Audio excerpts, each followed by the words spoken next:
বালা খাতুন এবং ফাতেমা একসাথে বন্দী হয়েছে। কি হতে যাচ্ছে আগামী ভলিউমে? এখন গল্পে এক নতুন মোড় এসেছে। বালা খাতুন এবং ফাতেমা একসাথে বন্দী হয়েছে।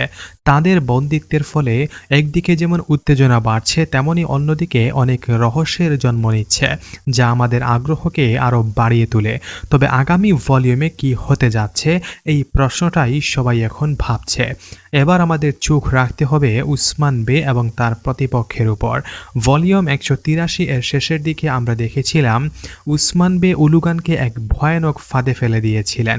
এখান থেকে উলুগান বেঁচে ফেরার কথা না, সে মারা যাওয়ার কথা। এখান থেকে তার পালিয়ে যাওয়ার কোনো সুযোগ নেই। এই মুহূর্তে মঙ্গল রাজকন্যা এসিনবিকেও এখানে উপস্থিত হবেন এবং সে এখান থেকে উলুগানকে নিয়ে চলে যাবে, কারণ উলুগান এখন পর্যন্ত কোনো সফলতা অর্জন করতে পারেনি, তাই তাকে সে বন্দী করবে। পরে এসিনবিকে উসমান বেকে বসতিতে আমন্ত্রণ করবে। উসমান বে এখানে আসবেন, পরে এসিনবিকে তার কর দাবি করবে। প্রথমে তিনি উসমান বের কাছে একটি অত্যন্ত উচ্চ কর দাবি করবেন, যা উসমান বে সম্ভবত দিতে পারবেন না। কিন্তু যখন উসমান বে তাকে সরাসরি না করে দেবেন, তখন সেই মহিলা এক নতুন প্রস্তাব পেশ করবে। সে বলবে, তোমার সুন্দরী কন্যাকে আমার ছেলের সঙ্গে বিয়ে দিতে হবে, এতে করে তোমার কর দেওয়া লাগবে না, তুমি এই অঞ্চলে নিরাপদে থাকতে পারবে। উসমান বে এখানে খুব ঠান্ডা মাথায় পরিস্থিতি সামলাবেন, তবে এরপরেই এক নতুন যুদ্ধের সূচনা হবে।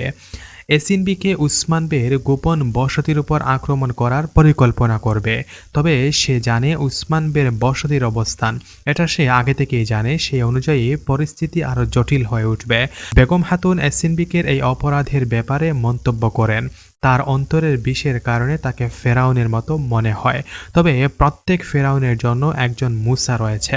সে যতই পরিকল্পনা করুক, শেষ পর্যন্ত সে ধ্বংস হবে।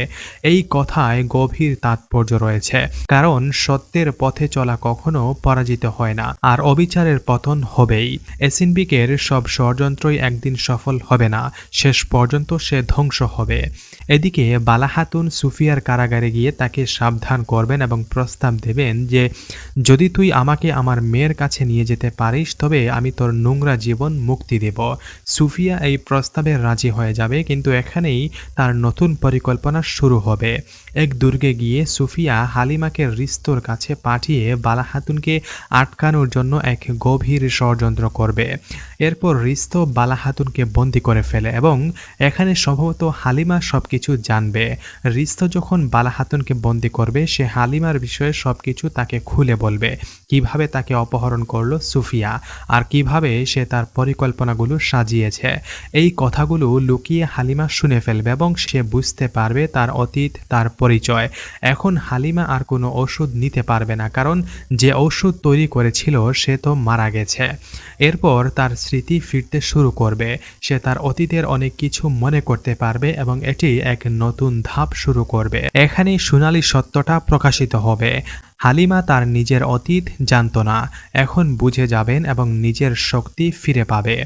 সুফিয়ার খেলা এবার শেষ হয়ে যাবে, কারণ তার খেলাটির সাফল্য শুধু হালিমার উপর নির্ভরশীল ছিল। এখন হালিমা সবকিছু জানবে এবং সুফিয়ার কোনো প্রয়োজন নেই, তাই তাকে সিরিজ থেকে বিদায় করা হবে। বালা খাতুন এই সুফিয়াকে নিয়ে যাবেন, কিন্তু তাকে গোপনে নিয়ে যাবেন, কারণ সুফিয়ার পরনে একটি কালো পোশাক দেখা যায় এবং তার পরবর্তী কাহিনীর শেষ দেখবেন দর্শকরা খুব শীঘ্রই। এদিকে উলুগান কি করবে? হয়তো তাকে শেষ একটা সুযোগ দেওয়া হবে উসমান বের সাথে লড়াই করার জন্য, তবে সে সফল হবে না, কারণ উসমান বে এবার তাকে মেরে ফেলবেন। যদি উলুগান ও সুফিয়া সিরিজ থেকে বিদায় নেয় এবং হালিমার রহস্য প্রকাশিত হয়ে যায়, তবে সিরিজের কাহিনী নতুন পথে চলতে শুরু করবে, আর এটা হবে এক নতুন অধ্যায়, যেখানে অনেক বড় পরিবর্তন আসবে। সবশেষে এটাই বলবো যে ভলিউম 184 আগুন হতে যাচ্ছে, যা এক নতুন উত্তেজনার জন্ম দেবে। আমি আশা করি আপনারা সবাই অপেক্ষায় আছেন যে কবে আসবে ভলিউম 184। আগামী বৃহস্পতিবার সকালেই এই ভলিউমটি দেখতে পাবেন। তো কথা হচ্ছে নতুন ভিডিওতে। আসসালামু আলাইকুম।